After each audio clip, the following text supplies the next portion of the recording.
ನಾನು ಮರಿಯಳ ಬಗ್ಗೆ ಮಾತನಾಡುತ್ತೇನೆ ಎಂಬುದಾಗಿ ಹೇಳಿದೆ. ಪ್ರತಿ ವರ್ಷ ಪ್ರಾರಂಭದಲ್ಲಿ 25ನೇ ವರ್ಷದಲ್ಲಿ ನಾವು ಹೇಗೆ ಇರಬೇಕು ನಾವು ಎಂಬುದಾಗಿ ನಾವು ಮಾತನಾಡುತ್ತೇವೆ. ಆದರೆ ಇವತ್ತು ಮರಿಯಳೆಂಬ ಸಹೋದರಿ ಬೈಬಲಲ್ಲಿ ಇದ್ದಾರೆ. ಅವರು ದೇವರಲ್ಲ, ಆದರೆ ಒಂದು ದೇವರಿಗೋಸ್ಕರ ಉಪಯೋಗಿಸಲ್ಪಟ್ಟಂಥ ಮರಿಯಳು.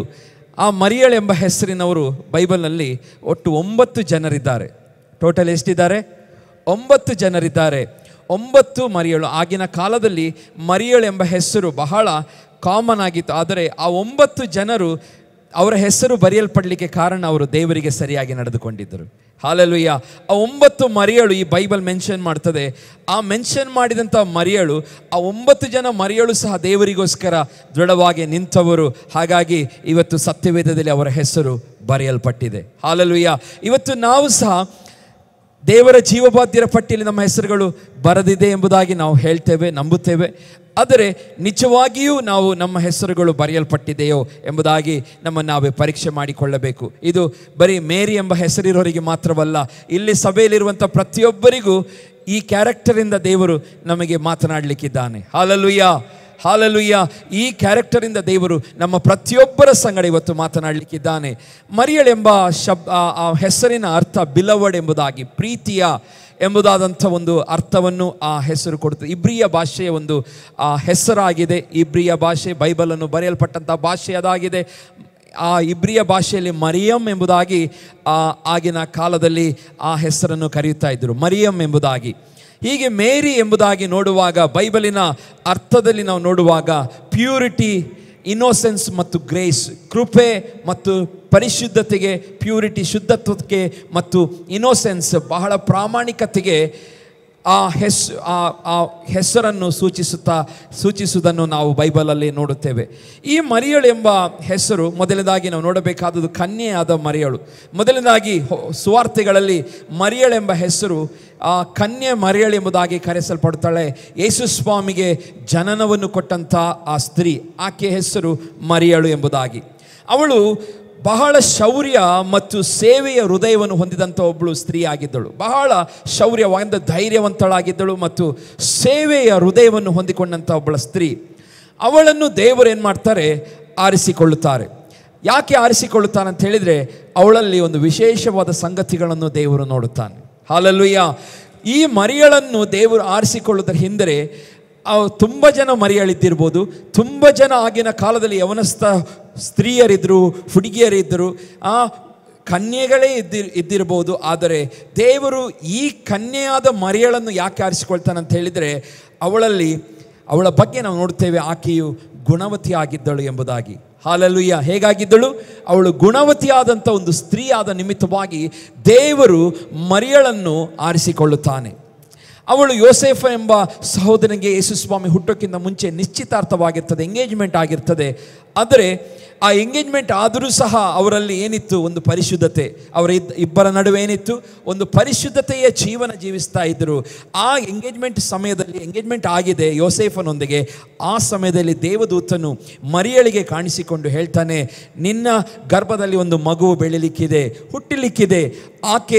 ಆತನು ಲೋಕದ ರಕ್ಷಕನಾಗಿರುತ್ತಾನೆ, ಆತನು ನಿನ್ನ ಗರ್ಭದಲ್ಲಿ ಬೆಳೆಯುತ್ತಾನೆ ಎಂಬುದಾಗಿ ದೇವರ ದೂತರ ಮುಖಾಂತರವಾಗಿ ಪವಿತ್ರಾತ್ಮನಿಂದ ಆ ಮಗುವಿನ ಬಗ್ಗೆ ತಿಳಿಸಲ್ಪಡುವಾಗ ಅವಳು ಸಂತೋಷದಿಂದ ಭಯಪಡ್ತಾಳೆ. ಆದರೆ ಸಂತೋಷದಿಂದ ಯೇಸುವಿನ ಜನನಕ್ಕೋಸ್ಕರ ಅವಳು ಏನು ಮಾಡ್ತಾಳೆ? ಸ್ವಾಗತ ಮಾಡ್ತಾಳೆ. ಅವಳ ಗರ್ಭದಲ್ಲಿ ಪವಿತ್ರಾತ್ಮನ ಮುಖಾಂತರವಾಗಿ ಒಂದು ಮಗು ಬೆಳೆಯಲು ಪ್ರಾರಂಭವಾಗುತ್ತದೆ. ಹೀಗೆ ಅವಳು ಯೋಸೇಫನೊಂದಿಗೆ ನಿಶ್ಚಿತಾರ್ಥವಾಗಿದ್ದರೂ ಅವಳು ಕನ್ಯೆ ಆಗಿದ್ದಳು ಎಂಬುದಾಗಿ ಬೈಬಲ್ ಹೇಳ್ತದೆ. ಆ ಕನ್ಯೆ ಆದಂಥ ಆ ಮರಿಯಳು ಬಹಳ ಪರಿಶುದ್ಧಳಾಗಿ ಅವಳ ಜೀವಿತವನ್ನು ಜೀವಿಸಿದಂಥ ಒಂದು ಸ್ತ್ರೀ. ಕನ್ಯೆಯಾಗಿದ್ದಂಥ ಆ ಮರಿಯಳು ಒಂದು ಮಗುವಿಗೆ ಜನ್ಮ ಕೊಡ್ತಾಳೆ. ಹಾಲೆಲೂಯ. ಇವತ್ತು ಆ ಮಗುವಿನ ಜನ್ಮವನ್ನು ನಾವು ಇವತ್ತಿನ ಆತ್ಮಿಕವಾಗಿ ನಾವು ಅದಕ್ಕೆ ಅರ್ಥವನ್ನು ನಾವು ಕೊಡುವುದಾದರೆ, ಅಂದು ಆ ಶುದ್ಧಳಾದಂಥ ಮರಿಯಳು ಒಂದು ಮಗುವಿಗೆ ಜನ್ಮ ಕೊಟ್ಟಳು. ಆ ಮಗುವಿನಿಂದ ಇಡೀ ಲೋಕಕ್ಕೆ ಏನಾಯಿತು? ರಕ್ಷಣೆ ಉಂಟಾಯಿತು. ಇವತ್ತು ನಾವು ಅದೇ ರೀತಿಯಾಗಿ ಆತ್ಮಿಕವಾದ ಮಕ್ಕಳನ್ನು ಹೆರಬೇಕು. ಹಾಲೆಲೂಯ.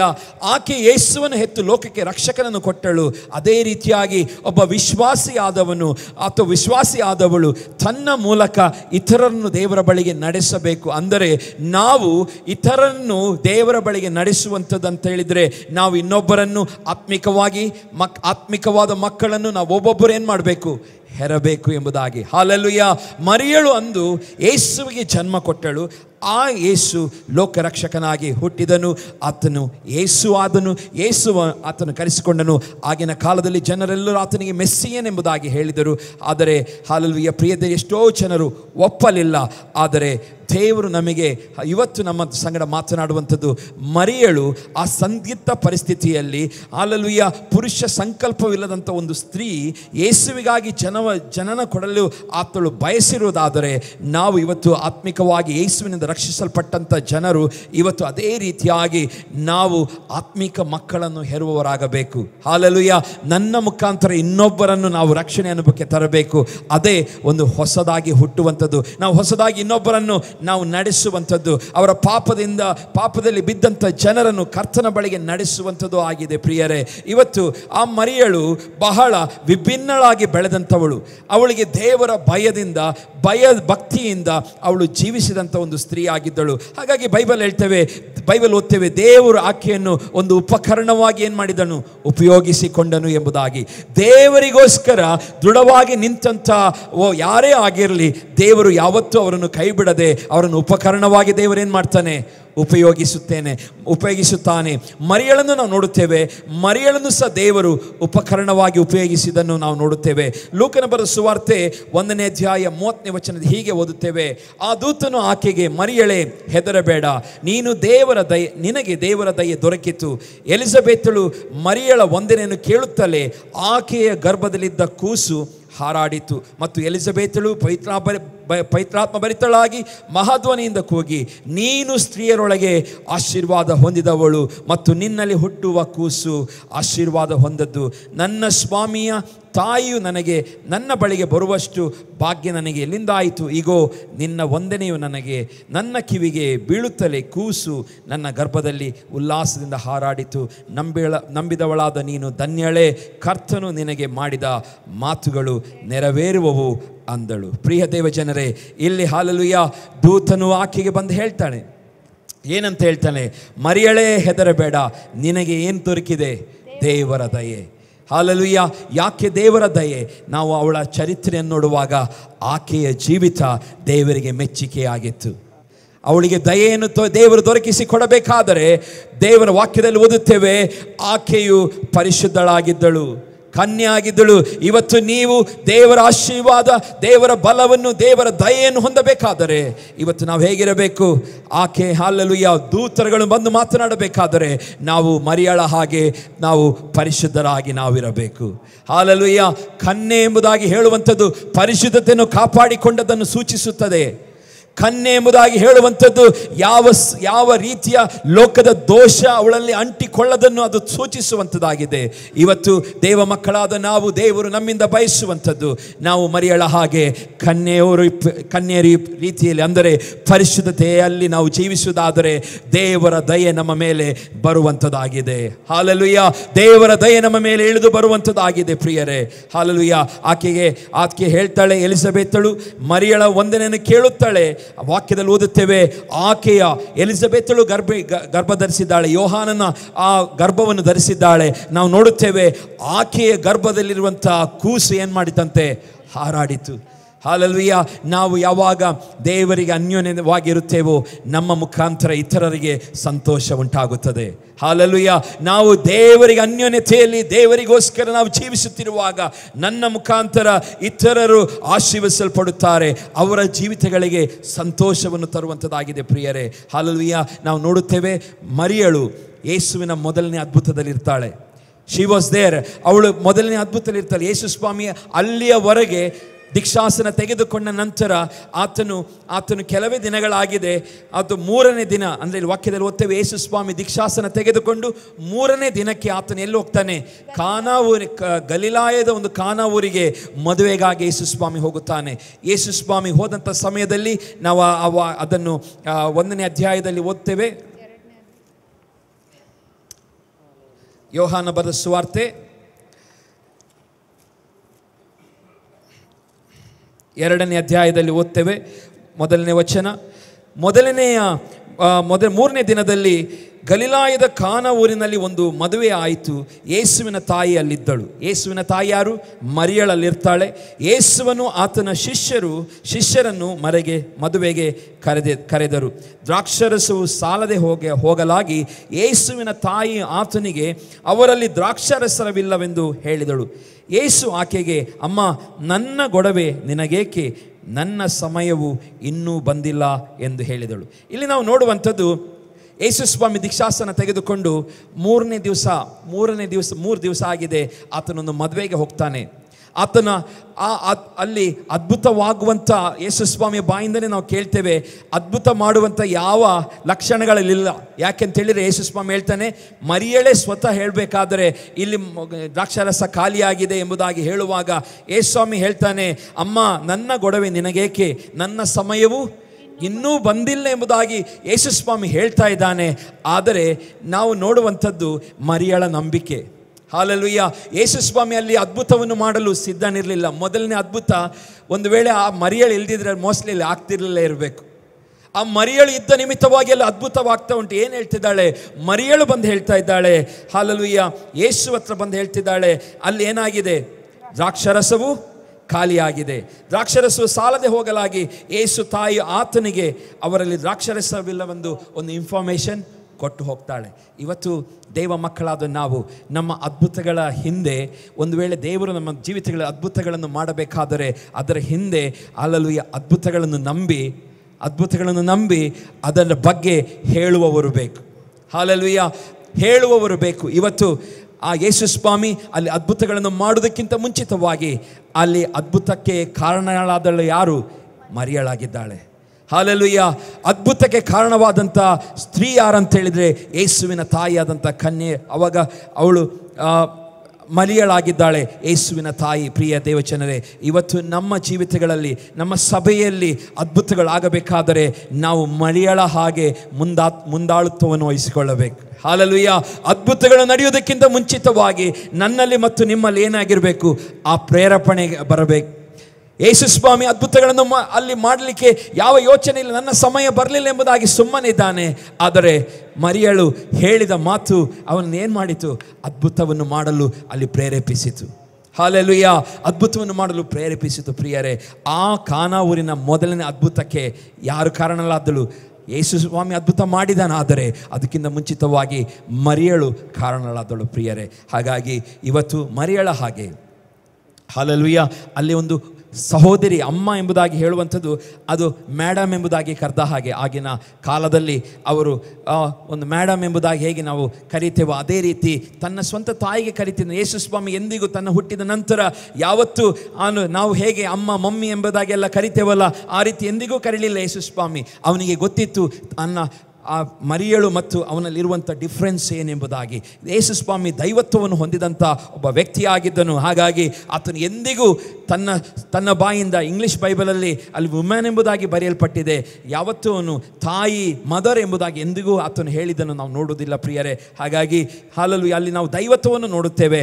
ಆದರೆ ಆ ಮಾತುಗಳು ಆತನ ಯೇಸು ರೆಸ್ಪೆಕ್ಟ್ ಕೊಡೋದಿಲ್ಲ ಎಂಬುದಾಗಿ ಅರ್ಥವಲ್ಲ. ಆದರೆ ಆತನು ಆಗಿನ ಸಮಾಜದಲ್ಲಿ ಯಾವ ರೆಸ್ಪೆಕ್ಟನ್ನು ತಾಯಿಗೆ ಕೊಡಬೇಕಾಗಿತ್ತು ಆ ರೆಸ್ಪೆಕ್ಟನ್ನು ಕೊಡುತ್ತಲೇ ಆತನು ಮಾತನಾಡಿದ್ದನ್ನು ನಾವು ನೋಡುತ್ತೇವೆ. ಅದಕ್ಕಿಂತ ವಿಶೇಷವಾಗಿ ಮರಿಯಳು ತನ್ನ ಮಗನಿಗೆ ಸಲ್ಲಿಸಬೇಕಾದಂಥ ಗೌರವವನ್ನು ಸಹ ಆತ ಏನು ಮಾಡ್ತಾ ಇದ್ಲು? ಸಲ್ಲಿಸುತ್ತಾ ಇದ್ದಳು. ಪ್ರಿಯ ದೇವಜನರೇ, ಇವತ್ತು ನಾವು ಮಕ್ಕಳಾಗಿರ್ಬೋದು, ಯವನಸ್ಥರಾಗಿರ್ಬೋದು, ದೊಡ್ಡವರಾಗಿರ್ಬೋದು, ಏನೇ ಆಗಿರಲಿ, ನಮ್ಮ ತಂದೆ ತಾಯಿಗಳಿಗೆ ನಾವು ಸಲ್ಲಿಸುವಂಥ ಗೌರವವನ್ನು ನಾವು ಸಲ್ಲಿಸಬೇಕು. ಹಾಲೆಲೂಯಾ. ಇಲ್ಲಿ ಮರಿಯಳು ನಾವು ನೋಡುತ್ತೇವೆ. ಮರಿಯಳು ಯೇಸು ಹಾಲೆಲೂಯಾ ಸಣ್ಣವನಾಗಿದ್ದಾನೆ, ಯವನಸ್ಥನಾಗಿದ್ದಾನೆ ಎಂಬುದಾಗಿ ಗೊತ್ತಿದೆ. ಅವನ ಮಾತನ್ನು ಕೇಳುವುದಿಲ್ಲ ಎಂಬುದಾಗಿಯೂ ಸಹ, ಯಾಕೆಂದರೆ ಅಲ್ಲಿ ಅವನಿಗೆ ಶಿಷ್ಯರಿದ್ದರೂ ಸಹ ಬೇರೆ ಹೊಸ ಜನರಿದ್ದಾರೆ. ಇಲ್ಲಿ ಆ ಮದುವೆಯ ಮಂಟಪದಲ್ಲಿ ಹೊಸ ಜನರಿದ್ದಾರೆ. ಇವನ ಮಾತು ಯಾರು ಕೇಳುತ್ತಾರೆ ಎಂಬುದಾದಂಥ ಒಂದು ಜ್ಞಾನವೂ ಮರಿಯಳಲ್ಲಿತ್ತು. ಹಾಗಾಗಿ ಮೊದಲೇ ಶಿಷ್ಯರ ಹತ್ರ ಹೇಳಿ ಹೋಗ್ತಾಳೆ. ಏನಂತ ಹೇಳಿ ಹೇಳ್ತಾನೆ? ಇವತ್ತನ್ನು ಏನು ಹೇಳುತ್ತಾನೋ ಅದನ್ನು ಮಾಡಿರಿ ಎಂಬುದಾಗಿ. ಹಾಲೆಲೂಯಾ. ಯಾವಾಗ ನಾವು ನಮ್ಮ ಪ್ರಾಯದಲ್ಲಿ, ಅವನು ಬರೀ 30 ವಯಸ್ಸಾಗಿದೆ ಯೇಸು ಸ್ವಾಮಿಗೆ, 30 ವಯಸ್ಸಿನ ಸಮಯದಲ್ಲಿ ಈ ಘಟನೆಯು ಸಂಭವಿಸ್ತದೆ. ಆ ಸಮಯದಲ್ಲಿ ಗೊತ್ತಿದೆ, ಆ 30 ವಯಸ್ಸಿಗೆ ಯಾರು ರೆಸ್ಪೆಕ್ಟ್ ಕೊಡುವುದಿಲ್ಲ, ಆ 30 ವಯಸ್ಸಿಗೆ ಯಾರು ಮರ್ಯಾದೆ ಕೊಡುವುದಿಲ್ಲ ಎಂಬುದಾಗಿ ಗೊತ್ತಿದ್ದಂಥ ಆಕೆ ತಾಯಿ ತನ್ನ ಅಲ್ಲಿ ಯೇಸುವಿನ ಶಿಷ್ಯರಿಗೆ ಹೇಳ್ತಾಳೆ, ಆತನು ಏನು ಹೇಳುತ್ತಾನೋ ಮಾಡಿ ಹೋಗಿರಿ ಎಂಬುದಾಗಿ. ಇವತ್ತು ದೇವ ಮಕ್ಕಳಾದ ನಾವು ಸಹ ನಮಗೆ ಗೊತ್ತಿರಲಿ, ನಾವು ಹಾಲೆಲೂಯ ಯಾವ ಸಮಯದಲ್ಲಿ ಯಾರ ಗೌರವವನ್ನು ಹೆಚ್ಚಿಸಬೇಕು ಎಂಬುದಾಗಿ, ಹಾಲೆಲೂಯ ಯಾರ ಗೌರವವನ್ನು ಹೆಚ್ಚಿಸಬೇಕು ಎಂಬುದಾಗಿ ನಮಗೆ ಗೊತ್ತಿರಬೇಕು. ಒಂದು ವೇಳೆ ನೀವು ನಿಮಗೆ ಮಕ್ಕಳಿದ್ದರೆ ಅವರ ಗೌರವವನ್ನು ಹೆಚ್ಚಿಸುವುದಕ್ಕೋಸ್ಕರ ನೀವು ಹಾಲೆಲೂಯ ಮಾತನಾಡಬೇಕು. ಹಾಲೆಲೂಯ ಒಂದು ವೇಳೆ ನಮ್ಮ ಸಭೆಯಲ್ಲಾಗಿರ್ಬೋದು, ಸೇವಕರಾಗಿರ್ಬೋದು, ಇಲ್ಲಿ ಬರುವಂಥ ಯಾರೇ ಹಿರಿಯರಾಗಿರ್ಬೋದು, ಅವರ ಗೌರವವನ್ನು ಹೆಚ್ಚಿಸುವುದನ್ನು ನಾವು ಎಂದಿಗೂ ಮರೆಯಬಾರದು. ಹಾಲೆಲೂಯ ಮರೆಯಬಾರದು. ಇವಳು ಮರಿಯಳು ಏನು ಮಾಡ್ತಿದ್ದಾಳೆ, ಆ ಸಮಯದಲ್ಲಿ ಯೇಸುವಿನ ಗೌರವವನ್ನು ಹೆಚ್ಚಿಸ್ತಾ ಇದ್ದಾಳೆ. ಏನಂತ ಹೇಳ್ತಾ ಇದ್ದಾಳೆ, ಆತನು ಏನು ಹೇಳುತ್ತಾ ಇದ್ದಾನೋ ಅದನ್ನು ಮಾಡಬೇಕು ಎಂಬುದಾಗಿ. ಹಾಲೆಲೂಯ ಆಕೆ ಏನು ಹೇಳುತ್ತಾ ಇದ್ದಾನೋ, ಆತನು ಏನು ಹೇಳುತ್ತಾನೋ ಅದನ್ನು ಮಾಡಿರಿ ಎಂಬುದಾಗಿ ಹೇಳಿ ಹೋಗುತ್ತಾಳೆ. ಯಾಕೆಂದರೆ ಅವಳು ವಯಸ್ಸಿನಲ್ಲಿ ದೊಡ್ಡವಳಾಗಿದ್ದಾಳೆ. ಮರಿಯಳು ಅದೇ ಅವಳ ಮಾತು ಕೇಳುತ್ತಾಳೆ ಎಂಬುದಾಗಿ ಅಲ್ಲಿ ಅವಳಿಗೆ ಗೊತ್ತಿತ್ತು. ಹಾಗೆ ಅವಳು ಹೇಳಿ ಹೋಗುತ್ತಾಳೆ ಪ್ರಿಯರೇ. ಹಾಗಾಗಿ ಪ್ರಿಯ ದೇವಚನರೇ, ಮರಿಯಳ ಬಗ್ಗೆ ಬಹಳ ಸಂಗತಿಗಳಿದೆ. ಆದರೆ ದೇವರು ಸಾಮಾನ್ಯರನ್ನು ಕರೆದು ಅಸಾಮಾನ್ಯವಾದ ಕೆಲಸವನ್ನು ಮಾಡಲು ಉಪಯೋಗಿಸಲು ದೇವರಿಗೆ ಸಾಧ್ಯವಿದೆ. ಹಾಲೆಲೂಯ. ಸಾಮಾನ್ಯವಾದ ಸ್ತ್ರೀ ಆಕೆ, ಸಾಮಾನ್ಯವಾಗಿದ್ದಳು. ಆದರೆ ದೇವರು ಅಸಾಧಾರಣವಾದ ಕೆಲಸವನ್ನು ಮಾಡಲು ಆಕೆಯನ್ನು ಉಪಯೋಗಿಸಿಕೊಂಡನು. ಇಲ್ಲಿ ಕೂತಿರುವಂಥ ನಮ್ಮೆಲ್ಲರನ್ನು ಸಹ ದೇವರು ಅಸಾಮಾನ್ಯವಾದ ಕೆಲಸವನ್ನು ಮಾಡಲು ಉಪಯೋಗಿಸಲು ಬಯಸುತ್ತಾ ಇದ್ದಾನೆ. ಆದರೆ ನಮ್ಮ ಜೀವನ ಶೈಲಿಯಲ್ಲಿ ಏನೆಲ್ಲ ಬದಲಾವಣೆಗಳನ್ನು ಆಗಬೇಕಾಗಿದೆಯೋ ಆ ಎಲ್ಲ ಬದಲಾವಣೆಗಳಿಗೆ ನಮ್ಮನ್ನು ನಾವು ಒಪ್ಪಿಸಿಕೊಡೋಣ. ಹಾಲೆಲೂಯ. ಮಕ್ಕಳಾಗಿರ್ಬೋದು, ಯವನಸ್ಥರಾಗಿರ್ಬೋದು, ದೊಡ್ಡವರಾಗಿರ್ ಹಿರಿಯರಾಗಿರ್ಬೋದು, ನಾವು ಒಪ್ಪಿಸಿಕೊಡೋಣ. ಹಾಲೆಲೂಯ. ಮರಿಯಳು ನಮಗೊಂದು ಉದಾಹರಣೆ ಆಗಿದ್ದಾಳೆ. ಹಾಲೆಲೂಯ.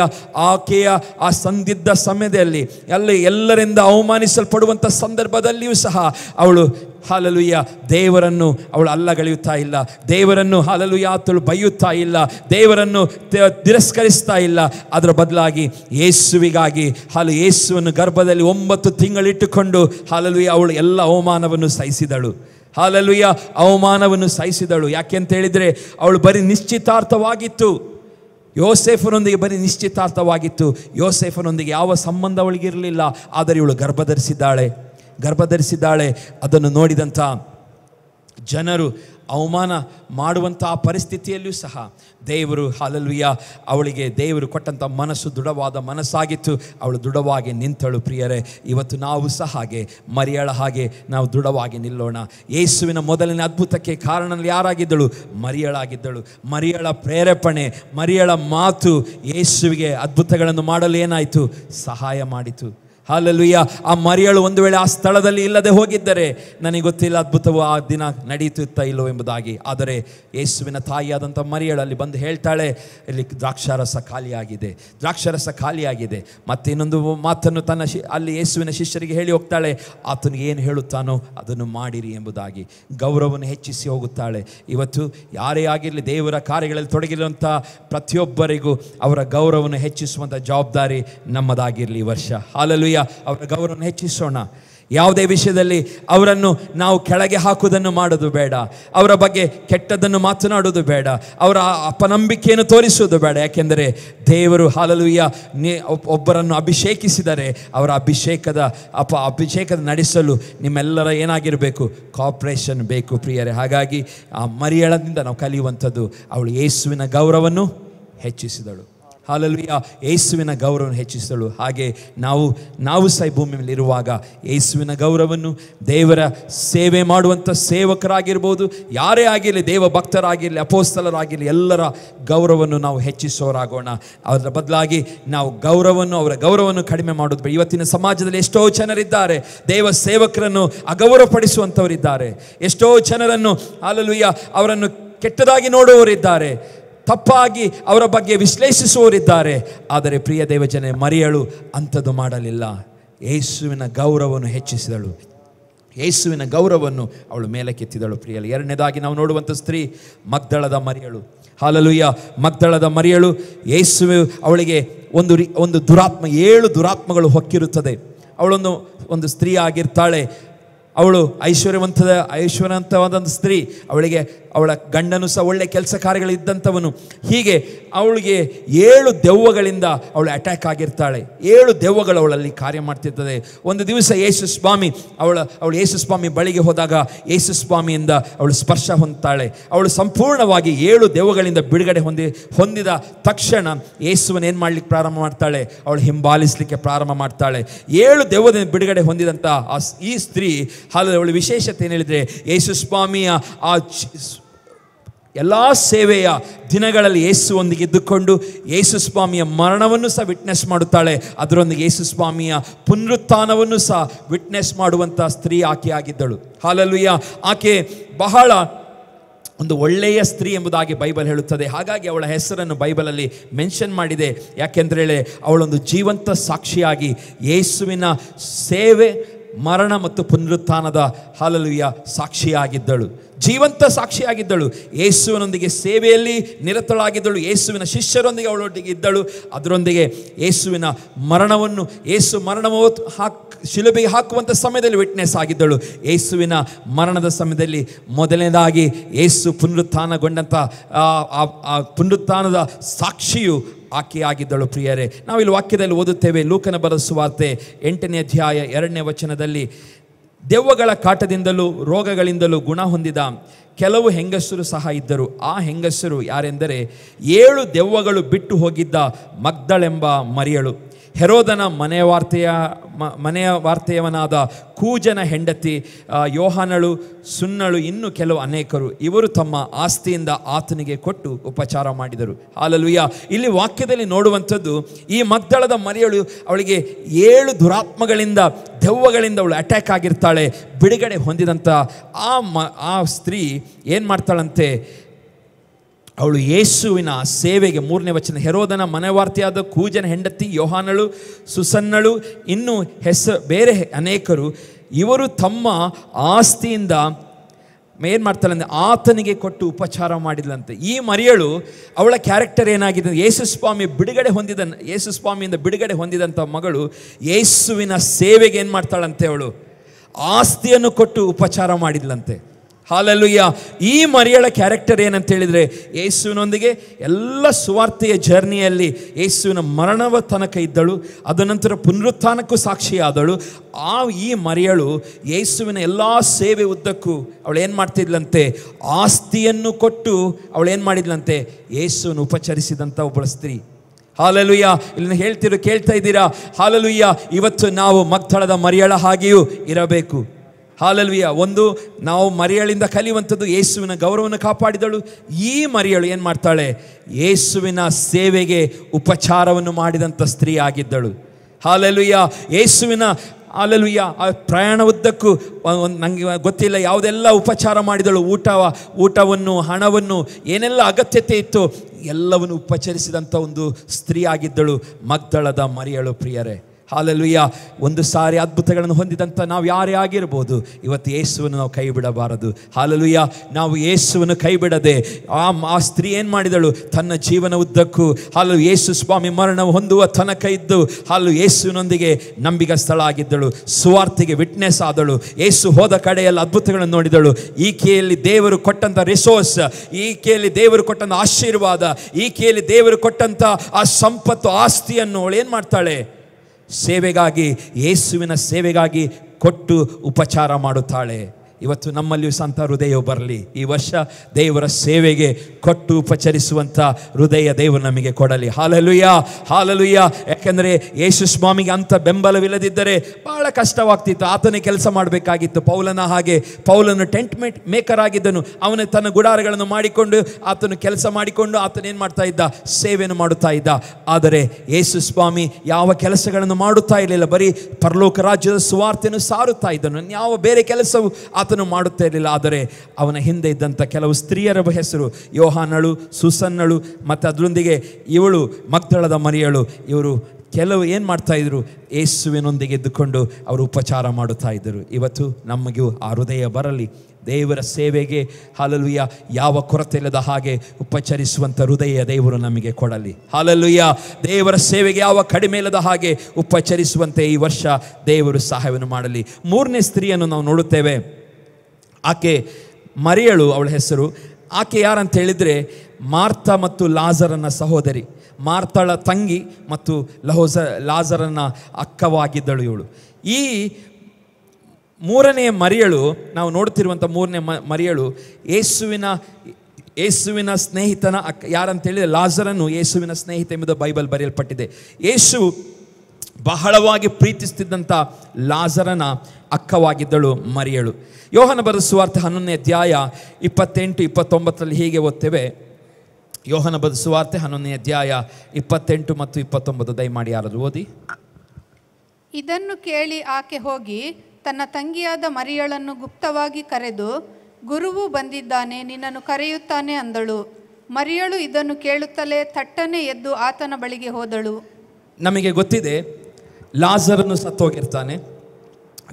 ಲಾಜರನು ಸತ್ತು ಹೋಗಿರುವಂಥ ಸಮಯದಲ್ಲಿ ಯೇಸು ಒಂದು 4 ದಿವಸ ಪ್ರಯಾಣ ಇರುವಂಥ ಅಷ್ಟು ದೂರದಲ್ಲಿ ಇರ್ತಾನೆ.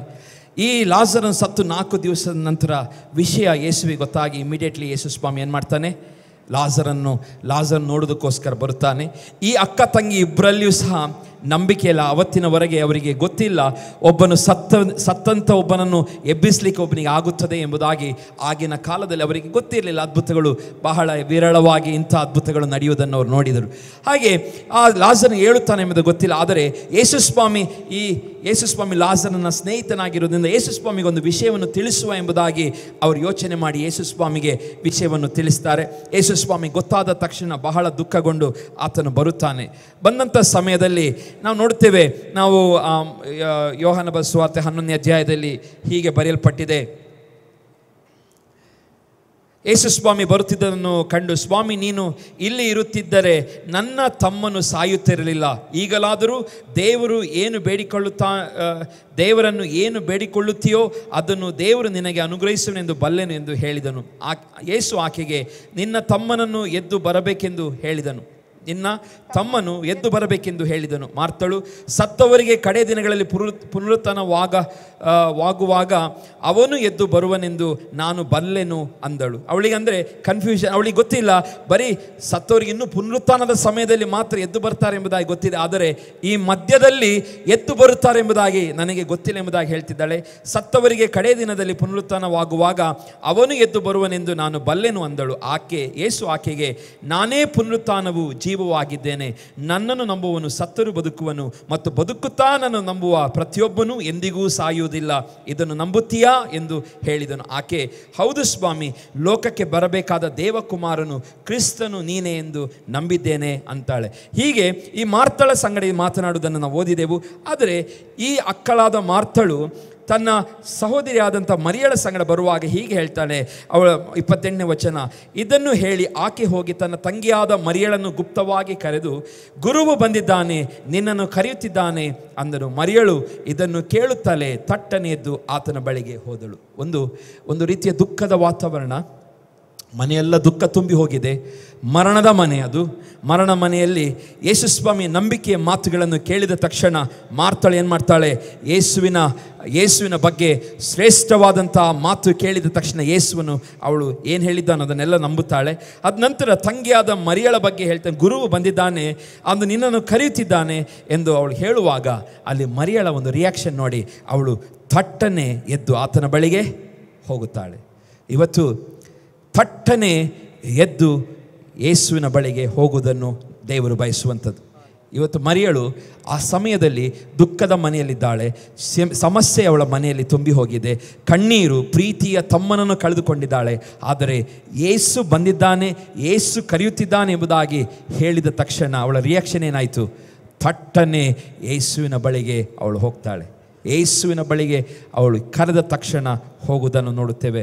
ಮತ್ತು ನಾವು ನೋಡುವಂಥದ್ದು, ಹಾಲೆಲೂಯಾ, ಆಕೆ ಹೋಗುವುದು ಮಾತ್ರವಲ್ಲ, ಆಕೆ ಯೇಸುಸ್ವಾಮಿಯ ಬಳಿಗೆ ಹೋಗುವುದು ಮಾತ್ರವಲ್ಲ, ಆ ಸಮಯದಲ್ಲಿ ಯೇಸುಸ್ವಾಮಿಯೊಂದಿಗೆ ಮಾತನಾಡುವಾಗ ಹಾಲೆಲೂಯಾ, ಮತ್ತೆ ಅವಳು ಸಹ ತನ್ನ ತಂಗಿಯೂ ಸಹ ಹೀಗೆ ಹೇಳ್ತಾಳೆ, ಸ್ವಾಮಿ ನೀನು ಇಲ್ಲಿ ಇರುತ್ತಿದ್ದರೆ ನನ್ನ ತಮ್ಮನು ಸಾಯುತ್ತಿರಲಿಲ್ಲ.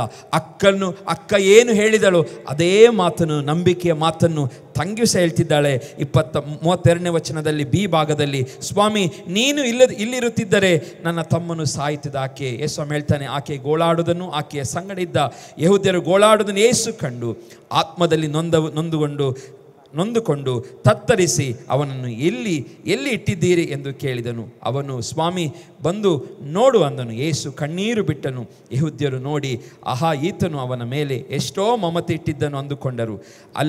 ಅವರಲ್ಲಿ ಕೆಲವರು, ಈತನು ಆ ಕುರುಡನಿಗೆ ಕಣ್ಣು ಕೊಟ್ಟನಲ್ಲ, ಈ ಮನುಷ್ಯನು ಸಾಯದ ಹಾಗೆ ಮಾಡಲಾರದೆ ಇದ್ದಾನೆ ಅಂದನು. ಯೇಸು ತನ್ನಲ್ಲಿ ತಿರುಗಿ ನೊಂದುಕೊಳ್ಳುತ್ತಾ ಸಮಾಧಿಯ ಬಳಿಗೆ ಬಂದು ಆ ಗವಿಯಲ್ಲಿತ್ತು. ಆ ಬಾವಿಗೆ ಕಲ್ಲು ಅನಿಸಿತ್ತು. ಯೇಸು ಆ ಕಲ್ಲನ್ನು ತೆಗೆದು ಹಾಕಿರಿ ಅನ್ನಲು ತೀರಿ ಹೋದ ಅಕ್ಕಳಾದ ಮಾರ್ತಳು, ಸ್ವಾಮಿ, ಅವನು ಸತ್ತು 4 ದಿವಸವಾಯಿತು, ಈಗ ನಾತ ಹುಟ್ಟಿದೆ ಅಂದಳು. ಯೇಸು ಆಕೆಗೆ, ನೀನು ನಂಬಿದರೆ ದೇವರ ಮಹಿಮೆಯನ್ನು ಕಾಣುವೆ ಎಂಬುದಾಗಿ ಹೇಳಿ ಆತನು ತಂದೆಯ ಬಳಿಗೆ ಪ್ರಾರ್ಥನೆ ಮಾಡಿ ಕೈಗಳನ್ನೆತ್ತಿ ಪ್ರಾರ್ಥಿಸಿ ಆತನು ಸತ್ತಂಥ ಲಾಜರನಿಗೆ ಹೊರಗೆ ಬಾ ಎಂಬುದಾಗಿ ಹೇಳ್ತಾನೆ.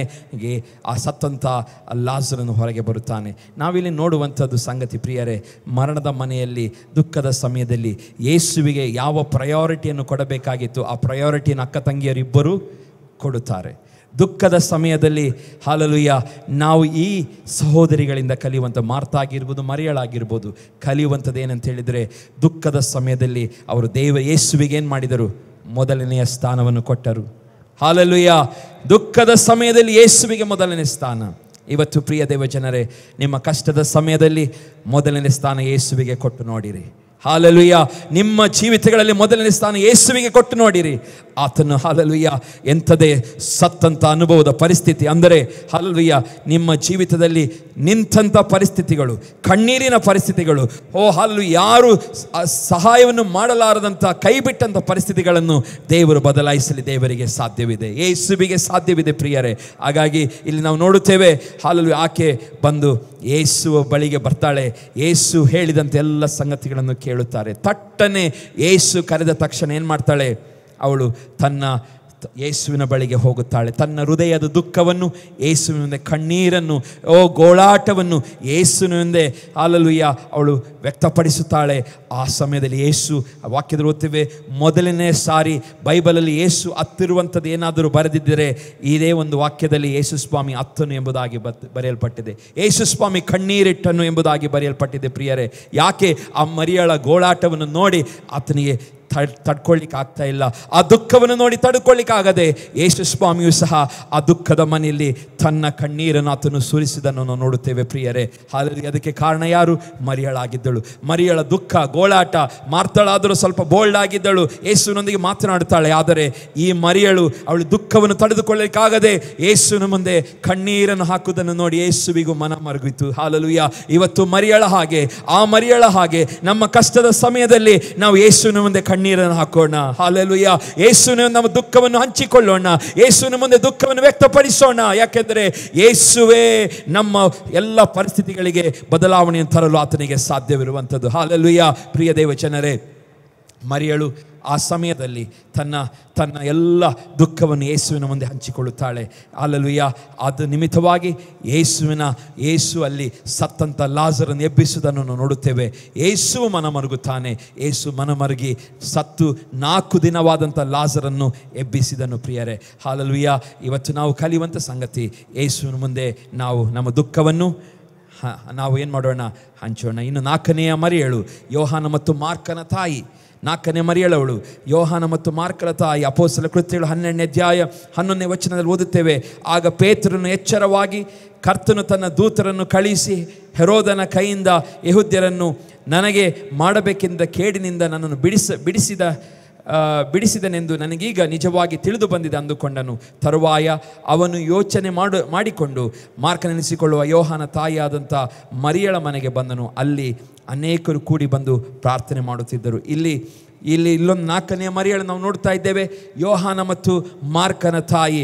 ಅಪೊಸ್ತಲ ಕೃತ್ಯಗಳು ಅದರ 12ನೇ ಅಧ್ಯಾಯದಲ್ಲಿ 11ನೇ ವಚನ ಬರೆಯಲ್ಪಟ್ಟಿದೆ. ನಾವು ನೋಡುತ್ತೇವೆ ಇಲ್ಲಿ ಪೇತ್ರನನ್ನು ಅಲ್ಲಿ ಸೆರೆಮನೆಗೆ ಹಾಕಿದಂಥ ಒಂದು ದೃಷ್ಟಾಂತ ಇದು. ಅವರು ಸೇವೆಯಲ್ಲಿ ನಿರತರಾಗಿರುವಂಥ ಸಮಯದಲ್ಲಿ ನಾವು ನೋಡುತ್ತೇವೆ ಇವರನ್ನು ಸೆರೆಮನೆಗೆ ಹಾಕುತ್ತಾರೆ. ಸೆರೆಮನೆಗೆ ಹಾಕಿದಂಥ ಸಮಯದಲ್ಲಿ ಈ ಮರಿಯಳ ಮನೆಯಲ್ಲಿ ಏನಾಗ್ತಾ ಇತ್ತು? ಪ್ರಾರ್ಥನೆ ನಡೆಯುತ್ತಾ ಇತ್ತು. ಆ ಮರಿಯಳ ಮನೆಯಲ್ಲಿ ಪ್ರಾರ್ಥನೆ ನಡೆಯುತ್ತಿತ್ತು. ಯಾರ ಮನೆ? ಯೋಹಾನ ಮಾರ್ಕನ ತಾಯಿಯಾದಂಥ ಮರಿಯಳ ಮನೆಯಲ್ಲಿ ಪ್ರಾರ್ಥನೆ ನಡೆಯುತ್ತಾ ಇತ್ತು. ಇವತ್ತು ನಮ್ಮ ಮನೆಗಳು ಆ ಮರಿಯಳ ಮನೆ ಹಾಗೆ ಪ್ರಾರ್ಥನೆಯ ಮನೆಯಾಗಬೇಕು. ಯಾರೇ ಕಷ್ಟದಲ್ಲಿದ್ದರೆ ಸೇವೆಯು, ಸಭೆಯು, ಅಥವಾ ಯಾರೇ ನಮ್ಮ ಸಭೆಯ ಜೊತೆ ಸೇವಕರಾಗಿರ್ಬೋದು, ನಮ್ಮ ಸಭೆಯ ಸಹೋದರರಾಗಿರ್ಬೋದು, ಸಹೋದರಿಗಳಾಗಿರ್ಬೋದು, ಕಷ್ಟದಲ್ಲಿರುವಾಗ ನಮ್ಮ ಮನೆಯು ಅವರಿಗೋಸ್ಕರ ಪ್ರಾರ್ಥನೆ ಮಾಡುವ ಮನೆಯಾಗಿರಬೇಕು. ಹಾಲೆಲೂಯಾ. ಈ ಮರಿಯಳ ಮನೆ ಏನಾಗಿದೆ? ಪ್ರಾರ್ಥನೆಯ ಮನೆ. ಸೆರೆಮನೆಯಲ್ಲಿ ಹಾಕಲ್ಪಟ್ಟಂಥ ಪೇತ್ರನ ಮನೆ. ಹಾಲೆಲೂಯಾ. ಪೇತ್ರನು ಎಲ್ಲಿದ್ದಾನೆ? ಸೆರೆಮನೆಯಲ್ಲಿದ್ದಾನೆ. ಆದರೆ ಈ ಮನೆಯಲ್ಲಿ ಮಾತ್ರ ಏನಾಗ್ತಾ ಇದೆ? ಆ ಸೆರೆಮನೆಯಲ್ಲಿ ಬಿಡುಗಡೆಗೋಸ್ಕರ ಪ್ರಾರ್ಥನೆ ಆಗುತ್ತಾ ಇದೆ. ಹಾಲೆಲೂಯಾ. ಮರಿಯಳ ಮನೆಯಲ್ಲಿ ಪ್ರಾರ್ಥನೆ ನಡೆಯುತ್ತಾ ಇದೆ ಪ್ರಿಯರೇ. ಇವತ್ತು ಹಾಲೆಲೂಯಾ ನಮ್ಮ ಮನೆಗಳು ಪ್ರಾರ್ಥನೆ ಮನೆ ಆಗಿರಲಿ. ಹಾಲೆಲೂಯಾ. ಪೇತ್ರನು ಸೆರೆಮನೆಯಲ್ಲಿರುವಾಗ ರಾತ್ರಿಯೆಲ್ಲ ಮನೆಯಲ್ಲಿ ಪ್ರಾರ್ಥನೆ. ಯಾರ ಮನೆಯಲ್ಲಿ? ಮರಿಯಳ ಮನೆಯಲ್ಲಿ ಪ್ರಾರ್ಥನೆ. ದೇವರ ಸೇವಕರ ಮೇಲಿರುವ ಕಾಳಜಿಯನ್ನು ಈ ಸ್ತ್ರೀ ನಮಗೆ ತೋರ್ಪಡಿಸ್ತಾಳೆ. ಹೇಗೆ ದೇವರ ಸೇವಕನನ್ನು, ದೇವರ ಸೇವೆ ಮಾಡುತ್ತಿದ್ದ ಒಬ್ಬ ವ್ಯಕ್ತಿ ಸೆರೆಮನೆಯಲ್ಲಿದ್ದಾನೆ, ಅವರು ಹೇಗೆ ನಾವು ಇರಬೇಕು ಎಂಬುದಾಗಿ ತೋರಿಸಿಕೊಡುವಂಥ ಒಂದು ಸ್ತ್ರೀಯಳಾಗಿದ್ದಾಳೆ. ದೇವರ ಸೇವಕರನ್ನು ಪ್ರೀತಿಸುವಂಥ ಒಂದು ಮನೆ ಅವಳದಾಗಿತ್ತು. ಯಾವ ಭಯವಿಲ್ಲದೆ ದೇವರ ನಿಮಿತ್ತವಾಗಿ ಒಂದು ನಿಂತಂಥ ಮನೆ. ಹಾಲೆಲೂಯಾ. ಆಗಿನ ಕಾಲದಲ್ಲಿ ಪೇತ್ರನ್ನೇ ಸೆರೆಮನೆ ಹಾಕ್ತಿದ್ದಾರೆ ಅಂತ ಹೇಳಿದರೆ ಯೋಚನೆ ಮಾಡಿ, ಆಗಿನ ಅಟ್ಮಾಸ್ಫಿಯರ್ ಹೇಗಿತ್ತು, ಸಮಾಜದ ಜನರ, ಯೇಸುವಿನ ಅರ್ಥಂಥವರ ದೃಷ್ಟಿಕೋನ ಹೇಗಿತ್ತು ಎಂಬುದಾಗಿ ನೀವು ಅರ್ಥ ಮಾಡಿಕೊಳ್ಳಿ ಪ್ರಿಯರೇ. ಅಂಥ ಸನ್ನಿವೇಶದಲ್ಲಿಯೂ ಸಹ ನಾವು ನೋಡುತ್ತೇವೆ, ಅವಳು ಧೈರ್ಯವಾಗಿ ಮನೆಯಲ್ಲಿ ರಾತ್ರಿ ಸೇರಿ ಪ್ರಾರ್ಥನೆ ಮಾಡುತ್ತಾ ಇದ್ದಾರೆ. ತನ್ನ ಮಕ್ಕಳನ್ನು ಸಹ ನಾವು ನೋಡುತ್ತೇವೆ, ಮಾರ್ಕ ಮತ್ತು ಯೋಹಾನರನ್ನು ಸಹ ಸೇವೆಗೆ ಒಪ್ಪಿಸಿಕೊಟ್ಟಂಥ ಒಂದು ಸ್ತ್ರೀ ಅವಳು. ಹಾಲೆಲೂಯಾ. ಸೇವೆಗೆ ಒಪ್ಪಿಸಿಕೊಟ್ಟಿದ್ದಾಳೆ. ಅವರು ಯೇಸುವಿನೊಂದಿಗೆ ಸೇವೆಯಲ್ಲಿ ನಿರತರಾಗಿದ್ದಂಥ ಈ ಮಾರ್ಕ ಮತ್ತು ಯೋಹಾನರು, ಅವರ ತಾಯಿಯವಳು ಶಿಷ್ಯರಾಗಿ ಆತರೊಂದಿಗಿದ್ದಂಥವರು, ಯೇಸುವಿನ ಬೋಧನೆಗೆ ಕೇಳಿದಂಥವರು. ಹಾಲೆಲೂಯಾ. ತಾಯಿಯಾಗಿದ್ದುಕೊಂಡು ತನ್ನ ಮಕ್ಕಳನ್ನು ಸೇವೆಯಲ್ಲಿ ನಡೆಸಿದಂಥ ಮರಿಯಳಿಯವಳಾಗಿದ್ದಳು. ಹಾಲೆಲೂಯಾ. ತನ್ನ ಮಕ್ಕಳನ್ನು ಸುವಾರ್ತೆ ಸೇವೆಯಲ್ಲಿ ತೊಡಗಿಸಿದ್ದಾಳೆ. ಮತ್ತು ಹಾಲೆಲೂಯಾ ತನ್ನ ಮನೆಯ ಬಾಗಿಲನ್ನು ಸೇವೆಗಾಗಿ, ಜನರಿಗೋಸ್ಕರ, ದೇವ ಭಕ್ತರಿಗೋಸ್ಕರ ತೆರೆದಿದ್ದಾಳೆ. ಹಾಲೆಲೂಯಾ. ವಿಶ್ವಾಸಿಗಳನ್ನು ಪ್ರೀತಿಸುತ್ತಿದ್ದ ಮನೆ. ಅವಳ ಮನೆಗೆ ಪ್ರಾರ್ಥನೆಗೆ ಬರಲಿಕ್ಕೆ ಯಾಕೆ ಜನ ಬಂದರು? ಅವಳು ಎಲ್ಲರನ್ನೂ ಪ್ರೀತಿಸುತ್ತಾ ಇದ್ದಳು. ಪ್ರೀತಿಸುತ್ತಿದ್ದ ನಿಮಿತ್ತವಾಗಿ ಅವಳ ಮನೆಯಲ್ಲಿ ಒಂದು ದೊಡ್ಡ ಗುಂಪು ಪ್ರಾರ್ಥನೆಗೆ ಸೇರುತ್ತಾ ಇದ್ದರು ಪ್ರಿಯರೇ. ಹಾಲೆಲೂಯಾ. ಇಲ್ಲಿ ಮರಿಯಳ ಹಾಗೆ ನಾವು ಈ ವರ್ಷ ಆಗೋದನ್ನು ನಾವು ಬಯಸೋಣ. ಹಾಲೆಲೂಯಾ. ಆ ಮನೆಯು ದೇವರ ಸೇವಕರನ್ನು, ಹಾಲೆಲೂಯಾ, ಕಷ್ಟದಲ್ಲಿದ್ದಾಗ ಅವರಿಗೋಸ್ಕರ ಪ್ರಾರ್ಥನೆ ಮಾಡುತ್ತಿದ್ದಂಥ ಮನೆಯಾಗಿತ್ತು. ಸ್ತ್ರೀ ಆಗಿದ್ದಳು. ಅವಳ ಮನೆಯನ್ನು ದೇವರ ಸೇವೆಗೋಸ್ಕರ, ಪ್ರಾರ್ಥನೆಗೋಸ್ಕರ ತೆರೆದಿತ್ತು. ಯಾವಾಗಲೂ ಆ ಮನೆಯಲ್ಲಿ ಪ್ರಾರ್ಥನೆ ನಡೆಯುತ್ತಾ ಇತ್ತು. ರಾತ್ರಿಯೆಲ್ಲ ಪೇತ್ರನು ಸೆರೆಮನೆಯಲ್ಲಿರುವಾಗ ಈ ಮನೆಯಲ್ಲಿ ರಾತ್ರಿಯೆಲ್ಲ ಪ್ರಾರ್ಥನೆ, ಇಡೀ ರಾತ್ರಿ ಪ್ರಾರ್ಥನೆ ನಡೆಯುತ್ತಾ ಇತ್ತು. ದೇವರು ಅದ್ಭುತವಾಗಿ ಪೇತ್ರನನ್ನು ಏನು ಮಾಡ್ತಾನೆ? ಆ ಸೆರೆಮನೆಯಿಂದ ಹೊರತರುತ್ತಾನೆ. ಹಾಲೆಲೂಯಾ. ಸೆರೆಮನೆಯಿಂದ ಹೊರತರುತ್ತಾನೆ.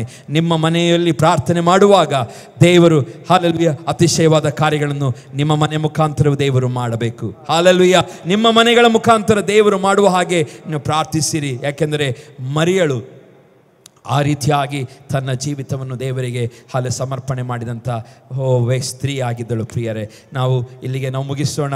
ಮನುಷ್ಯನಿಗೆ ಎಷ್ಟಿದ್ದರೂ ಬೈಬಲ್ ಹೇಳುತ್ತದೆ ಅವನಿಗೆ ಜೀವಾಧಾರವಿಲ್ಲ ಎಂಬುದಾಗಿ. ಲೂಕನ ಬರೆಸುವಾದ 12ನೇ ಅಧ್ಯಾಯ 15ನೇ ವಚನ ಇರುತ್ತದೆ. ಯೇಸುಸ್ವಾಮಿ ಹೇಳ್ತಾನೆ, ಜನರಿಗೆ ಎಲ್ಲ ಲೋಭಕ್ಕೂ ಎಚ್ಚರಿಕೆಯಾಗಿದ್ದು ನಿಮ್ಮನ್ನು ಕಾಪಾಡಿಕೊಳ್ಳಿರಿ. ಎಲ್ಲ ಲೋಭಕ್ಕೆ. ಯಾಕೆಂದರೆ ನಮ್ಮನ್ನು ಕ್ರಿಸ್ತ ನಂಬಿಕೆಯಿಂದ ತಪ್ಪಿಸಲು ಬೇರೆ ಬೇರೆ ಬರುವಂಥ ಎಲ್ಲ ಲೋಭಗಳು, ಆಶೆಗಳಿಂದ ಏನು ಮಾಡಿ ಕಾಪಾಡಿಕೊಳ್ಳುವುದಕ್ಕೆ ಎಚ್ಚರವಾಗಿರಿ. ಒಬ್ಬನಿಗೆ ಎಷ್ಟು ಆಸ್ತಿ ಇದ್ದರೂ ಅವನಿಗೆ ಆಧಾರವಾಗಿರುವುದಿಲ್ಲ ಎಂದು ಹೇಳಿ ಒಂದು ಸ್ವಾಮ್ಯವನ್ನು ಸಹ ಹೇಳ್ತಾನೆ. ಆ ಸ್ವಾಮ್ಯವನ್ನು ನಾವು ಮೆಡಿಟೇಟ್ ಮಾಡೋದು ಬೇಡ. ಆದರೆ ಯೇಸು ಸ್ವಾಮಿ ಹೇಳ್ತಾನೆ, ಎಲ್ಲ ಲೋಭಕ್ಕೂ ಎಚ್ಚರಿಕೆಯಾಗಿದ್ದು ನಿಮ್ಮನ್ನು ಕಾಪಾಡಿಕೊಳ್ಳಿರಿ. ದೇವ ಮಕ್ಕಳೇ, ಮರಿಯಳ ಹಾಗೆ ನಾವು ಆಗೋಣ. ಹಾಲೆಲೂಯಾ. ಮೊದಲನೇ ಮರಿಯಳು ಯೇಸುವಿನ ಗೌರವವನ್ನು ಏನು ಮಾಡಿದಳು? ಕಾಪಾಡಿದಳು. ಮೊದಲನೇ ಅದ್ಭುತಕ್ಕೆ ಅವಳಲ್ಲಿ ಮೇನ್ ರೋಲನ್ನು ತೆಗೆದುಕೊಳ್ತಾಳೆ. ಯೇಸು ಸ್ವಾಮಿಗೆ ಇನ್ಫಾರ್ಮೇಷನ್ ಕೊಡುವಂಥದ್ದೇ ಅವಳು. ಆ ಮನೆಯಲ್ಲಿ ದ್ರಾಕ್ಷರಸ ಕಡಿಮೆಯಾಗಿದೆ, ಮುಗ್ದು ಹೋಗಿದೆ. ಅವಮಾನಗೊಳ್ಳಬೇಕಾದಂಥ ಆ ಕುಟುಂಬದ ಪರವಾಗಿ ಮಧ್ಯಸ್ಥಿಕೆ ವಹಿಸಿಕೊಳ್ಳುತ್ತಾಳೆ. ಯೇಸು ಮತ್ತು ಅವಮಾನದ ನಡುವೆ ಇವಳು ಮಧ್ಯಸ್ಥಿಕೆ ವಹಿಸಿಕೊಳ್ಳುತ್ತಾಳೆ. ಇವತ್ತು ಯಾರೇ ಆಗಿರಲಿ, ನಮ್ಮ ಜೊತೆ ಸೇವಕರು, ನಮ್ಮ ಕುಟುಂಬ, ಸಭೆ ಎಂಬ ಕುಟುಂಬ, ನಾವು ಆ ಎಂಥದ ಅವಮಾನದ ಪರಿಸ್ಥಿತಿಯಲ್ಲಿ ನಾವು ಮರಿಯಳ ಹಾಗೆ ಮಧ್ಯಸ್ಥಿಕೆ ವಹಿಸಿಕೊಳ್ಳೋಣ. Hallelujah. We should be a mediator. ಅಂದರೆ ಆ ಪರಿಸ್ಥಿತಿಯಲ್ಲಿ ಹಾಲೆಲೂಯಾ ನಾವು ಮಧ್ಯಸ್ಥಿಕೆಯನ್ನು ತೆಗೆದುಕೊಳ್ಳೋಣ. ಯಾಕೆಂದರೆ ಅದು ನಮಗೆ ಮಾತ್ರ ಆಶೀರ್ವಾದವಲ್ಲ, ಹಲ್ಲೆಲೂಯಾ, ಅವಮಾನದಲ್ಲಿದ್ದಂಥ ಕುಟುಂಬಕ್ಕೆ, ಅವಮಾನದಲ್ಲಿದ್ದಂಥ ಜನರಿಗೆ ಅದೊಂದು ಆಶೀರ್ವಾದವನ್ನು ತರುವಂಥದ್ದಾಗಿದೆ. ಹಲ್ಲೆಲೂಯಾ. ಎರಡನೇದಾಗಿ ನಾವು ಮಗ್ದಲದ ಮರಿಯಳನ್ನು ನೋಡಿದೆವು. ಮಗ್ದಲದ ಮರಿಯಳು ನೋಡುತ್ತೇವೆ, ಅವಳು ಯೇಸುವಿನ ಸೇವೆಗಾಗಿ ಅವಳು ಏನು ಮಾಡ್ತಾಳೆ, ತನ್ನ ಆಸ್ತಿಯನ್ನು ಏನು ಮಾಡ್ತಾಳೆ, ತನ್ನ ಸಂಪತ್ತನ್ನು ಯೇಸುವಿನ ಸೇವೆಗಾಗಿ ಉಪಯೋಗಿಸುವುದನ್ನು ನೋಡ್ತೇವೆ. ದೇವರೊಳಗೆ ಕೊಟ್ಟಂಥ ಆಶೀರ್ವಾದದಲ್ಲಿ ಯೇಸುವಿಗಾಗಿ ಅವಳೇನು ಮಾಡ್ತಾಳೆ, ಆ ಯೇಸುವಿನ ಸುಖಕ್ಕಾಗಿ, ಅದು ಯೇಸುವಿನ ದಿನಚರಿಯನ್ನು ಹಲ್ಲೆಲೂಯಾ ಅವಳು ಪೋಷಿಸ್ತಾಳೆ. ಯೇಸುವನ್ನು ಪೋಷಿಸಿಕೊಂಡು ಸೇವೆಯಲ್ಲಿ ಬೇಕಾದಂಥ ಎಲ್ಲ ಸಹಾಯಗಳನ್ನು ಮಾಡಿಕೊಂಡು ಅವಳು ಮುಂದೆ ಹೋಗ್ತಾಳೆ. ಪ್ರಿಯರೇ, ಮೂರನೇ ಮರಿಯನ್ನು ನೋಡಿದೆವು. ಹಲ್ಲೆಲೂಯಾ, ಯೇಸು ಕರೆಯುತ್ತಿದ್ದಾನೆಂಬುದಾಗಿ ಕೇಳಿದ ತಕ್ಷಣ ತಟ್ಟನೆ ಅವಳೇನು ಮಾಡ್ತಾಳೆ, ಯೇಸುವಿನ ಕರೆದ ತಕ್ಷಣ ಓಡಿ ಹೋಗುತ್ತಾಳೆ, ತಟ್ಟನೆ ಓಡಿ ಹೋಗುತ್ತಾಳೆ. ಅದರ ಆಶೀರ್ವಾದ ಏನು ಕಂಡಳು, ತನ್ನ ಸತ್ತಂತ ತನ್ನ ತಮ್ಮನ ಹಲ್ಲೆಲೂಯಾ ಪುನರುತ್ಥಾನವನ್ನು ಕಂಡಳು. ಹಲ್ಲೆಲೂಯಾ, ತನ್ನ ಸತ್ತಂತ ತಮ್ಮನ ಪುನರುತ್ಥಾನವನ್ನು ಅವಳು ಕಂಡಳು. ಅವಳು ಮರಣದಿಂದ ಆತನು ಎದ್ದನು. 4 ದಿವಸ ಕೊಳೆತು ನಾರುವಂಥ ಆ ಶರೀರವನ್ನು ಯೇಸು ಸ್ವಾಮಿ ಹಲ್ಲೆಲೂಯಾ ಆತನು ಹೀಲ್ ಮಾಡಿದನು. ಲಾಜರನ್ನೇ ಹೊರಗೆ ಬಾ ಎಂಬುದಾಗಿ ಕರೆಯುವಾಗ ಆತನು ತಟ್ಟನೆ ಎದ್ದು ಅಲ್ಲಿ ಹೊರಗೆ ಬರುವುದನ್ನು ನಾವು ಬೈಬಲಲ್ಲಿ ಓದುತ್ತೇವೆ. ಪ್ರಿಯರೇ, ಅಂಥ ಅದ್ಭುತಗಳನ್ನು ದೇವರು ಅಂದು ಮಾಡಿದ್ದಾನೆ. ಇಂದು ಸಹ ಎಷ್ಟೋ ಕಡೆಗಳಲ್ಲಿ ದೇವರು ಸತ್ತವರನ್ನು ಎಬ್ಬಿಸಿದ್ದಾನೆ.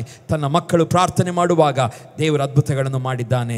ಇಂದು ನಮ್ಮ ಸಂಗಡ ಮಾಡಲಿ ಎಂಬುದಾಗಿ ನಾವು ಬಯಸೋಣ. 4ನೆಯ ಮರಿಯಳು ಯೋಹಾನ ಮತ್ತು ಮಾರ್ಕನ ತಾಯಿ. ಅವಳು ಏನು ಮಾಡ್ತಾಳೆ, ತನ್ನ ಮನೆಯನ್ನು, ಆ ಮರಿಯಳು ತನ್ನ ಮನೆಯನ್ನು ಕಷ್ಟದಲ್ಲಿದ್ದಂಥ ಸೇವಕನಿಗೋಸ್ಕರ ಪ್ರಾರ್ಥನೆ ಮಾಡುವುದಕ್ಕೋಸ್ಕರ ತೆರೆಯಲ್ಪಟ್ಟಿತ್ತು. ಹಲ್ಲೆಲೂಯಾ, ಸಮಸ್ಯೆಯಲ್ಲಿದ್ದಂಥ ಸೇವಕನಿಗೋಸ್ಕರ ಆ ಮನೆಯು ಏನಾಗಿತ್ತು, ತೆರೆಯಲ್ಪಟ್ಟಿತ್ತು. ಪ್ರಾರ್ಥನೆಗೋಸ್ಕರ ಮನೆಯು ತೆರೆಯಲ್ಪಟ್ಟಿತ್ತು. ಜನರು ಒಟ್ಟಾಗಿ ಸೇರಿ ಪ್ರಾರ್ಥನೆ ಮಾಡೋದಕ್ಕೋಸ್ಕರ ಆ ಮರಿಯಳ ಮನೆಯು ಏನಾಗಿತ್ತು, ತೆರೆಯಲ್ಪಟ್ಟಿತ್ತು. ಇವತ್ತು ನನ್ನ ಮತ್ತು ನಮ್ಮೆಲ್ಲರ ಮನೆಗಳು ಹಲ್ಲೆಲೂಯಾ ಪ್ರಾರ್ಥನೆಗೋಸ್ಕರ ತೆರೆಯಲ್ಪಡಲಿ. ಹಲ್ಲೆಲೂಯಾ, ಪ್ರಾರ್ಥನೆಗೋಸ್ಕರ ತೆರೆಯಲ್ಪಡಲಿ. ಕಷ್ಟದಲ್ಲಿರುವ ಜನರಿಗೋಸ್ಕರ ಪ್ರಾರ್ಥನೆ ಮಾಡುವ ಮನೆಯಾಗಲಿ, ದುಃಖದಲ್ಲಿರುವವರಿಗೋಸ್ಕರ ಗುಂಪಾಗಿ ಸೇರಿ ಪ್ರಾರ್ಥನೆ ಮಾಡುವ ಮನೆಯಾಗಿರಲಿ. ನಾವು ಇವತ್ತು ಸಂಕೋಚ ಪಡದೆ ನಾವು ಕ್ರಿಸ್ತನನ್ನು ಬೋಲ್ಡ್ ಆಗಿ ನಾವು ಏನು ಮಾಡಬೇಕು, ನಾವು ಹೇಳುವಂಥವರಾಗಬೇಕು. ನಾವು ಯೇಸುವಿನ ಮಕ್ಕಳೆಂಬುದಾಗಿ ಮುಚ್ಚಿಕೊಳ್ಳುವಂಥ ದಿನಗಳಲ್ಲ, ನಾವು ಸಾಕ್ಷಿಯಾಗಿರುವಂಥ ದಿನಗಳಿದು. ಹಲ್ಲೆಲೂಯಾ, ಯೇಸುವಿನ ಮಕ್ಕಳೆಂಬುದಾಗಿ ನಾವು ಸೀಕ್ರೆಟ್ ಆಗಿರುವಂಥದ್ದಲ್ಲ, ಯೇಸುವಿನ ಮಕ್ಕಳೆಂಬುದಾಗಿ ನಾವು ಘಂಟಾಘೋಷವಾಗಿ ಹೇಳುವಂಥವ್ರ. ಯಾಕೆಂದರೆ ನಾವು ಈ ಲೋಕದಲ್ಲಿ ನಾವು ಕ್ರಿಸ್ತನವರು ಎಂಬುದಾಗಿ ನಾವು ಹೇಳಿಕೊಂಡರೆ ಪರಲೋಕದಲ್ಲಿ ದೇವರು ಹೇಳ್ತಾರಂತೆ, ಇವರು ನನ್ನ ಮಕ್ಕಳು ಎಂಬುದಾಗಿ. Hallelujah, hallelujah. ಇವತ್ತು ಕ್ರಿಸ್ತನಿಗಾಗಿ ನಾವು ಜೀವಿಸೋಣ. ಇಲ್ಲಿಗೆ ನಾನು ಮುಗಿಸುತ್ತೇನೆ. ದೇವರು ಹಲ್ಲೆಲೂಯಾ ಮರಿಯಳ ಮುಖಾಂತರ ನಮ್ಮ ಸಂಗಡ ಮಾತನಾಡಿದ್ದಾನೆ. ಮರಿಯಳ ಹಾಗೆ ಆ 4 ಜನ ಮರಿಯಳ ಬಗ್ಗೆ ಮಾತನಾಡಿದ್ದೇನೆ. ಅವರವರ ಒಂದೊಂದು ಕ್ಯಾರೆಕ್ಟರ್ ಇವತ್ತು ನಾವೇನು ಮಾಡೋಣ, ನಮ್ಮ ವೈಯಕ್ತಿಕ ಜೀವಿತಗಳಲ್ಲಿ ನಾವು ಅಳವಡಿಸಿಕೊಳ್ಳೋಣ, ನಮ್ಮ ಸಭೆ ಎಂಬ ಕುಟುಂಬದಲ್ಲಿ ಅಳವಡಿಸಿಕೊಳ್ಳೋಣ, ನಮ್ಮ ಪರ್ಸನಲ್ ಲೈಫಲ್ಲಿ ನಾವು ಅಳವಡಿಸಿಕೊಳ್ಳೋಣ. ಯಾಕೆಂದರೆ ಇದರಿಂದ ಏನಾಗ್ತದೆ, ದೇವರ ರಾಜ್ಯಕ್ಕೆ ಆಶೀರ್ವಾದ ಉಂಟಾಗುತ್ತದೆ. ಹಲ್ಲೆಲೂಯಾ, ನಿಮಗೂ ಆಶೀರ್ವಾದ, ದೇವರ ರಾಜ್ಯಕ್ಕೆ ಆಶೀರ್ವಾದ. ಇದು ಈ ದೇವರ ವಾಕ್ಯಗಳ ಮುಖಾಂತರ ನಮ್ಮನ್ನು ಆಶೀರ್ವದಿಸಲಿ.